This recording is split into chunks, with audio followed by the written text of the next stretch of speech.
कल्पना कीजिए एक ऐसा इंसान जिसने भारत का संविधान लिखा, करोड़ों लोगों को अधिकार दिए, लोकतंत्र की नींव रखी, लेकिन उसी इंसान को बचपन में स्कूल के अंदर पानी तक छूने का अधिकार नहीं था। उसे क्लास में सबसे पीछे बिठाया जाता था। उसके छू लेने से लोग अपवित्र होने की बात करते थे और यही बच्चा आगे चलकर बना BR अम्बेडकर। लेकिन सबसे बड़ा सवाल ये है कि आखिर ऐसा क्या हुआ कि भारत के संविधान निर्माता ने अंत में हिंदू धर्म को छोड़ दिया? आखिर क्यों? बाबा साहेब ने कहा था, मैं हिंदू के रूप में पैदा हुआ, ये मेरे हाथ में नहीं था, लेकिन मैं हिंदू के रूप में मरूंगा नहीं। क्या ये सिर्फ गुस्सा था? क्या ये राजनीति थी या फिर सदियों से अपमान का विस्फोट?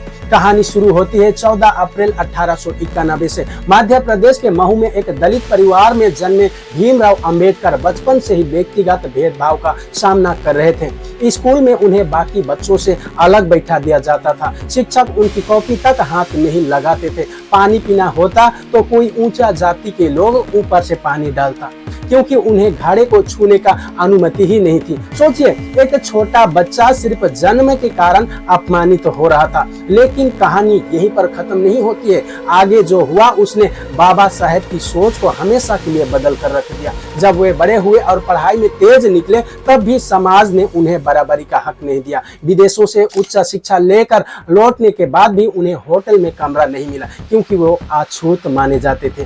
क्या यही वो समाज था जो खुद को धार्मिक और महान कहता है? बाबा साहेब समझ चुके थे कि समस्या सिर्फ कुछ लोगों की नहीं है, बल्कि उस सामाजिक व्यवस्था की थी जिसने इंसानों को ऊंच नीच में बांट दिया था।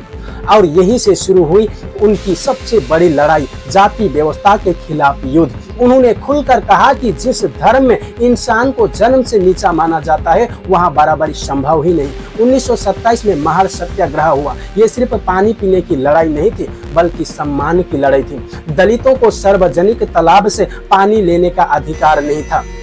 बाबा साहेब हजारों लोगों को लेकर वहां पर पहुंचे और पानी पिया। लेकिन उसके बाद क्या हुआ? उस तालाब को शुद्ध करने के लिए वहां पर गंगा जल डाला गया, यानी इंसान का छूना अपवित्र माना गया। सोचिए, किसी इंसान की मौजूदगी को अपमान समझा जाए तो उसके दिल पर क्या गुजरती होगी। लेकिन बाबा साहेब यहाँ पर रुके नहीं। उन्होंने मंदिर प्रवेश आंदोलन चलाया। उनका सवाल साफ था, अगर भगवान सबके लिए है तो मंदिर सबके लिए क्यों नहीं? लेकिन कई जगह दलितों को मंदिरों में घुसने तक नहीं दिया जाता था। और धीरे धीरे बाबा साहेब इस निष्कर्ष पर पहुंचने लगे कि हिंदू समाज में जाति सिर्फ सामाजिक समस्या नहीं है, बल्कि धार्मिक संरचना का हिस्सा बन चुका है। अब यहाँ सबसे बड़ा मोड़ आता है 1935 में येवला सम्मेलन में बाबा साहेब ने ऐतिहासिक घोषणा की, मैं हिंदू के रूप में पैदा हुआ, लेकिन मैं हिंदू के रूप में मरूंगा नहीं। ये बयान पूरे देश में भूचाल की तरह फैल गया और लोग हैरान थे। आखिर एक इतना बड़ा विद्वान अपने ही धर्म को क्यों छोड़ना चाहता है? लेकिन बाबा साहेब का कहना था कि जिस व्यवस्था में इंसान को सम्मान नहीं मिलता है, वहां रहना आत्मसम्मान के खिलाफ होता है।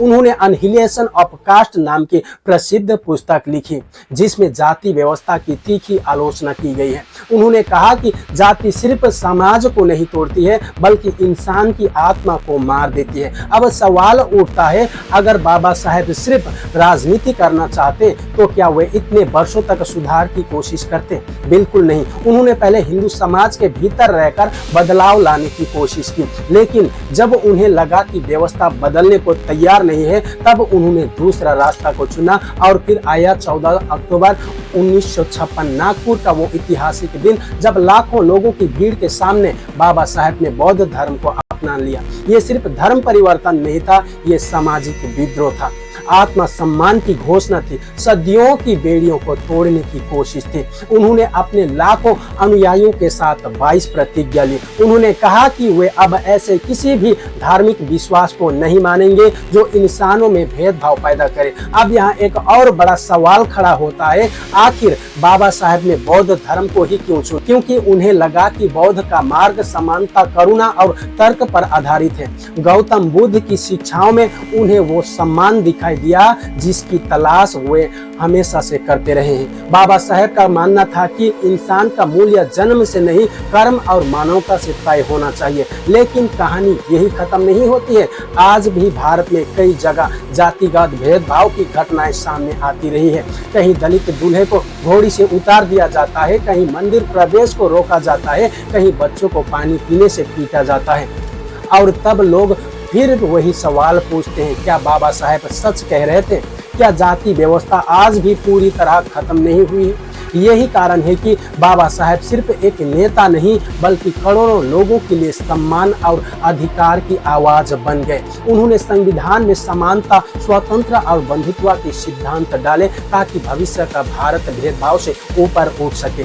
लेकिन क्या समाज पूरी तरह से बदल पाया? ये सवाल आज भी जिंदा है। कुछ लोग कहते हैं कि हिंदू समाज में सुधार हुआ है, जबकि दूसरी तरफ लोग कहते हैं कि जमीन पर आज भी भेदभाव मौजूद है। और यही बहस आज भी जारी है। लेकिन एक बात तय है, बाबा साहेब ने जो किया वो सिर्फ अपने लिए नहीं किया था, वो उन करोड़ों लोगों के लिए लड़ा था जिन्हें सदियों तक इंसान तक नहीं समझा गया था इस देश में। उन्होंने दुनिया को दिखाया कि शिक्षा, संघर्ष और आत्मसम्मान किसी भी व्यवस्था से बड़े हो सकते हैं। और शायद इसी वजह से आज भी उनका नाम सुनते ही करोड़ों लोगों के अंदर सम्मान और विद्रोह दोनों की भावना जाग उठती है। अब सवाल आपसे है, क्या बाबा साहेब का हिंदू धर्म छोड़ना सही था या गलत? इस विषय पर आप लोग क्या सोचते हैं? कमेंट करके अपना राय जरूर बताइए। और अभी तक आप लोगों ने इस चैनल को सब्सक्राइब नहीं किया तो चैनल को सब्सक्राइब कर लीजिए।